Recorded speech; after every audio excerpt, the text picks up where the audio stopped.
भगवान श्री राम वह जूठे बेर जो सबरी ने खाए थे उसको चखते हैं और उस शबरी को भी क्या करते हैं भगवान गति दे देते हैं, अर्थात उसके जीवन को भी मुक्त कर देते हैं। तो जो मुक्ति साधु संतों को नहीं मिलती है वो गिद्ध को मिल सकती है, वो शबरी जैसी भीलनी को मिल सकती है, आदिवासी स्त्री को मिल सकती है। ऐसे है प्रभु श्री राम। विनय के पद, विनय के पद किसके द्वारा लिखी है? तुलसीदास जी द्वारा रचित है। हाँ, तुलसीदास जी किस लिए मशहूर हैं जानते ही हैं? रामचरितमानस के लिए, ठीक है ना। तुलसीदास जी हिंदी संत कवि, महान संत कवि माने जाते हैं तुलसीदास जी। तो अब उन्होंने भगवान श्री राम के, क्या सिर्फ भगवान श्री राम के ऊपर क्या लिखा है? ये सारा ये रहा, देखिए क्या लाइनें हैं। ऐसो को उदार जग माही, ऐसा कौन है इस जग में उदार, उदार मतलब दयालु। लिखा है ऐसा को उदार जग माही, ऐसा कोई नहीं है जग में उदार दयावान, अर्थात श्री राम। यहां पर याद रखिएगा विनय के पद सारा किस पर है? भगवान श्री राम, प्रभु श्री राम पर है। तो ऐसा संसार में कोई नहीं है जो भगवान श्री राम के समान उदार वाला है, दयावान है, ठीक है। बिनु सेवा जो द्रवे दीन पर, तो बिना कुछ प्राप्त किए, बिना कुछ सेवा लिए, बिना कुछ सामने से पाने की भावना से क्या करते हैं? दीनों पे दया करते हैं, दुखियारों के पे दया करते हैं। राम सरस कोई नहीं, राम के समान दीनों पे दया करने वाला, दीनों की सुनने वाला, दुखियों के दुख सुनने वाला कोई और नहीं है, ठीक है। जो अब कैसे, क्या एग्जांपल है, कैसे प्रूव करें कि भगवान राम के अलावा कोई और सुनने वाला नहीं है? आइए देखें कैसे। जो गति जोग विराग जतन करी नाही, पावत मुनि ज्ञानी। तो जो गति, गति मतलब होता है मुक्ति, गति मतलब मुक्ति। तो जो लोग जोग करते हैं मतलब तपस्या करते हैं, बड़े बड़े पहाड़ों में चले जाते हैं, कंदराओं में रहते हैं, भगवान से क्या करते हैं? साधना करते हैं। क्या पाने के लिए? भगवान से मुक्ति पाने के लिए, इस शरीर के बंधन से मुक्त होना चाहते हैं। यही चाहते हैं ना कि हम मोह माया के बंधन से, शरीर के बंधन से मुक्त आए, दोबारा हमें जीवन जो है शरीर के रूप में न मिले, यही चाहते हैं, भगवान में विलीन होना चाहते हैं। तो जो गति जोग मतलब, जो मतलब होता है योग करना, विराग मतलब होता है त्याग, जतन, जतन मतलब प्रयास करना, नहीं मिलती है मुनियों को, मुनि और ज्ञानियों को भी क्या होता है? इस तरह से मुक्ति नहीं मिलती है। पर क्या होता है? सो गति, पर वैसी गति कौन दे देते हैं? वैसी गति किसको मिल गई? गिद्ध को मिल गई। गिद्ध कौन है? आपको पता होगा रामायण काल में जब रावण माता सीता को ले जा रहा था, तब सीता को बचाने के लिए गिद्ध ने, हाँ जटायु जिसका नाम है, जटायु ने रावण पे हमला किया, भगवान माता सीता की प्राणों की रक्षा की कोशिश की। पर आपको तो पता ही है जटायु तो कमजोर पक्षी था रावण के सामने, वो मारा जाता है। हाँ, माता सीता की रक्षा करने के दौरान वह मारा जाता है जटायु। तो वही है गिद्ध। गिद्ध एक पक्षी होता है, समझ गया ना। तो जो गति किसको मिली? गिद्ध को मिली, जटायु को मिली। क्या गति मिली पता है ना? जब जटायु मर गया, धरती पे आ गिरा, तो भगवान जब राम माता सीता की खोज में निकले थे, तब उन्होंने जटायु को देखा और उसको क्या किया? उनका खुद उन्होंने क्या किया? अंतिम संस्कार किया। उनको छू करके उनके शरीर को क्या कर दिया? गति दे दी, अर्थात उनको परमात्मा में लीन कर दिया। और क्या हुआ? शबरी एक भीलनी थी, एक आदिवासी भीलनी थी, यह जुगों जुग से क्या कर रही थी? भगवान श्री राम का वचन वेट कर रही थी। यह इन्हें पता था कि भगवान राम कभी ना कभी जरूर आएंगे। इसके अंदर एक सच्चा प्रेम था भगवान के प्रति, और यह रोज अपनी कुटिया को, अपने आश्रम को सजाए रखती थी कि आज भगवान श्री राम आएंगे, आज आएंगे। और एक दिन सच में भगवान श्री राम वहां पहुंचते हैं। और शबरी इतनी व्याकुल थी कि क्या न सेवा कर दूं, तो वो अपने जूठे बेर कि ये बेर जो है चख के देखती है कि ये बेर मीठे तो है, तो मीठे बेर क्या करती है? चखने के चक्कर में जूठे बेर क्या करती है? भगवान प्रभु श्री राम को खिला देती है। भगवान श्री राम वह जूठे बेर जो शबरी ने खाए थे उसको चखते हैं और उस शबरी को भी क्या करते हैं? भगवान गति दे देते हैं, अर्थात उसके जीवन को भी मुक्त कर देते हैं। तो जो मुक्ति साधु संतों को नहीं मिलती है वो गिद्ध को मिल सकती है, वो शबरी जैसी भीलनी को मिल सकती है, आदिवासी स्त्री को मिल सकती है। ऐसे है प्रभु श्री राम, ठीक है। जो संपत्ति 10 शीस, जो संपत्ति, जो धन दौलत, जो राजपाट 10 बार सिर को, 10 बार अपना सिर मतलब गर्दन, 10 बार अपना गर्दन अर्पण कर रावण शिव पह लीना। भगवान श्री शिव जी से, भगवान भोले शंकर से अपना सिर 10 बार अर्पण करके, 10 बार अपने गर्दन को कटवा करके भी उन्होंने क्या किया? भगवान शिव से वरदान मांगा, सोने की लंका प्राप्त की। किसने? रावण ने संपदा दौलत, धन दौलत इकट्ठा किया, राजपाट इकट्ठा किया, भगवान शिव को प्रसन्न करके अपने सर की आहुति दे करके। तो वो संपदा, वो धन दौलत अर्थात पूरा लंका का राज्य, पूरे सोने की लंका क्या हुआ? विभीषण को दे दी। भगवान जब लंका को जीत गए, चाहते तो लंका अपने पास रखते, नहीं, उन्होंने क्या किया? लंका विभीषण को दे दी और उसमें जरा सा भी संकोच नहीं किया, जरा सा भी लालच या हित नहीं आया मन में कि मेरा क्या होगा। बोले ना, मुझे मेरे अयोध्या वापस जाना है, और लंका का सारा राजकाज विभीषण को दे दिया।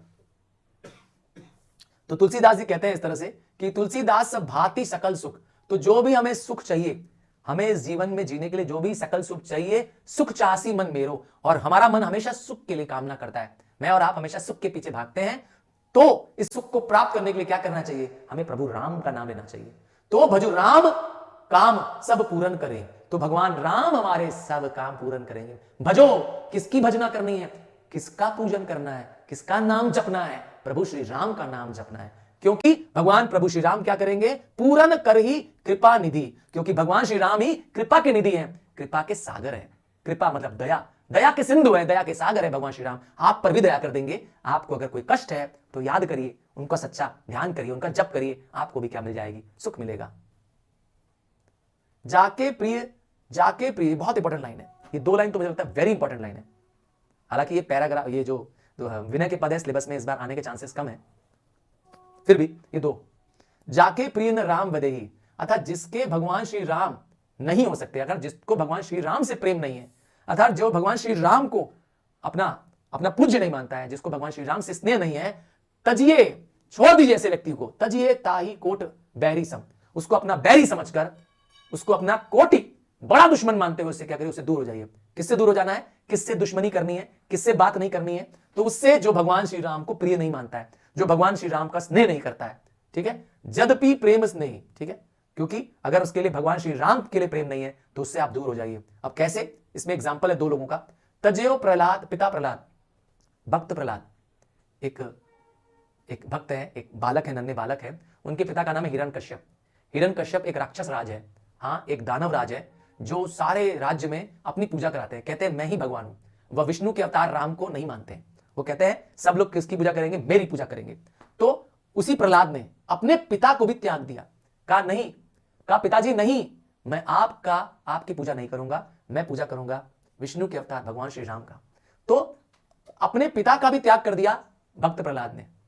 जानते हैं भक्त प्रहलाद को मारने के लिए राजा हिरण्यकश्यप ने क्या किया, राजा हिरण्यकश्यप ने इसको होलिका में भेज दिया। होलिका इसकी बहन थी, हाँ हिरण्यकश्यप की बहन थी, जिसको वरदान था कि वह आग में नहीं जलेगी। पर होता क्या है, वह होलिका प्रहलाद को गोद में लेके बैठती है, प्रहलाद को गोद में लेके बैठती है अग्नि की ज्वाला में, और वह खुद जल के भस्म हो जाती है। भक्त प्रहलाद भगवान को याद करते हैं, प्रभु श्री राम को याद करते हैं, और भगवान उनकी रक्षा कर देते हैं। तो इस तरीके से समझ आया। विभीषण बंधु, विभीषण ने अपने भाई, विभीषण का भाई कौन है, रावण, विभीषण ने अपने भाई का त्याग किया और अंत देखे रावण का वध हो गया। और भरत ने अपनी मां का त्याग कर दिया, भरत की मां कैकेयी, हाँ भरत की मां कैकेयी ने लालच की थी, है ना, भरत की मां कैकेयी ने लालच की थी। लालच ये की थी कि उसने वरदान ले लिया था कि मेरे पुत्र को राज मिले और राम को वनवास मिले, तो उन्होंने अपनी मां का त्याग कर दिया था भगवान श्री राम के लिए। तो यह सब उदाहरण है जिससे पता चलता है कि ईश्वर का त्याग नहीं करना है, और कोई भी किसी का भी त्याग करना पड़े त्याग कर दीजिए। बलि गुरु तज्यो कंत, और गुरु जानते हैं बलि नाम के एक महान राजा थे, हाँ उसको अपने बल पर, दान पर बहुत गर्व था, क्योंकि वो बड़े दानवीर राजा थे, बहुत बहुत कहते हैं। और क्या हुआ, उनको गर्व था अपने ऊपर, तो उन्होंने भी अपने आप को भगवान समझ लिया था। तो उन्होंने क्या किया, एक बड़ा तप करना शुरू किया और कहा कि मुझसे कुछ भी मांग लो।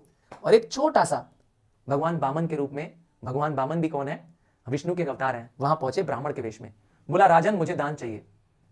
तो उस समय मैंने कहा ना, बलि को बड़ा घमंड था, उसको अपने ऊपर बहुत मान था, वह भी भगवान श्री राम को नहीं मानता था। तो भगवान विष्णु के अवतार वामन वहां पहुंचे, उन्होंने उससे क्या मांगा, बस बोला 3 पग भूमि चाहिए, और उन्होंने 3 पग में धरती आकाश, और तीसरे पग में बलि के ऊपर क्या कर दिया, अपना पैर रख दिया। तो बलि को भी क्या मिल गया, भगवान श्री राम के आगे झुकना पड़ गया, ठीक है ना, लिखा है। और क्रंत ब्रज बने, और ब्रज में जो लड़कियां थी, ब्रज में जो ब्रज में रहने वाली ब्रजवासी है ना, गोपियां थी, उनको भी भगवान श्री कृष्ण भी भगवान राम का ही रूप है, हाँ विष्णु के अवतार है ना श्री कृष्ण। तो ब्रज में जो गोपियां थी, उन्होंने भी भगवान श्री कृष्ण को अपना पति माना, उन्होंने अपने पतियों को त्याग दिया और भगवान श्री कृष्ण को अपना पति माना। वह मुद मंगलकारी, और भगवान ने इन सब का मंगल किया। जैसे विभीषण को राज्य मिला, भक्त प्रहलाद को ईश्वर की भक्ति मिली, है ना, बलि को अपने गलती का पश्चाताप मिला, पछतावा हुआ। और हर एक को देखे, गोपियों को क्या मिला, गोपियों को भगवान श्री कृष्ण का साथ मिला, भगवान श्री कृष्ण ने उनको मुक्ति की। हाँ, तो इस तरीके से प्रभु का अगर कोई साथ देगा, भगवान का अगर कोई साथ देगा, तो भगवान उसका मंगल करेंगे। नाते ने राम के मनियत, तो इसे क्या करना है, हमें सिर्फ श्री राम को ही क्या करना है, अपना नातेदार, अपना रिश्ता दिखाना है। और सुहृद सुबह सुबह जहां लो, मतलब जैसे एक एग्जांपल देता है, जैसे काजल का एग्जांपल देता है, अंजन कहां आंख ही जय फूटे, कब हो कहां कहां लो। जिस प्रकार एक एग्जांपल है इसमें, जिस प्रकार आंखें जो होती हैं वो सुंदर दिखाई देती है जब उस पर काजल लगा देते हैं, ठीक है, काजल लगाओगे तो आंख सुंदर दिखाई देगी। उस तरह भगवान श्री कृष्ण के भगवान श्री राम के अनुराग वे बिना जीवन बेकार है। अगर आंखों में काजल लगाते हैं, आंखें हैं सुंदर नहीं दिख रही हैं, सुंदर दिखाने के लिए लोग क्या करते हैं, काजल लगाते हैं। तो जीवन है, जीवन सुंदर कब बनेगा, जीवन सुख में कब बनेगा, जब भगवान श्री कृष्ण को यहाँ पे राम है, भगवान श्री राम को क्या करोगे, अपने जीवन में अपनाओगे। तो आगे क्या लिखते हैं कि ऐसे सुरमे को आंख में लगाने का कोई लाभ नहीं है जिससे आंख ही फूट जाए, ठीक है ना। तुलसी सो सब भांति परम हित पूज्य प्रणाते माने, अर्थात तुलसीदास जी कहते हैं कि अगर आपने प्रभु को, ईश्वर को सबके ऊपर माना, प्रभु के चरणों पर अपना पूरा विश्वास रखा, जासो होए स्नेह राम पद, अर्थात श्री राम के पद पर आपने अपना स्नेह दिखाया, तब क्या होगा, ऐ तो मत हमारो, आपको सब तरह के सुखों की प्राप्ति होगी, आप धन्य धान्य पूर्ण होंगे। लिखा है ना, सब भांति परम हित, आपका सब तरफ से हित होगा, भला होगा। और क्या होगा, अगर आपने भगवान को प्यारा, भगवान को पूज्य माना, भगवान के चरणों पर वास किया, उनका दिन नित्य ध्यान रखा, ठीक है, तो आपका हर तरफ से हित होगा, भला होगा, आप सामर्थ्यवान बनेंगे,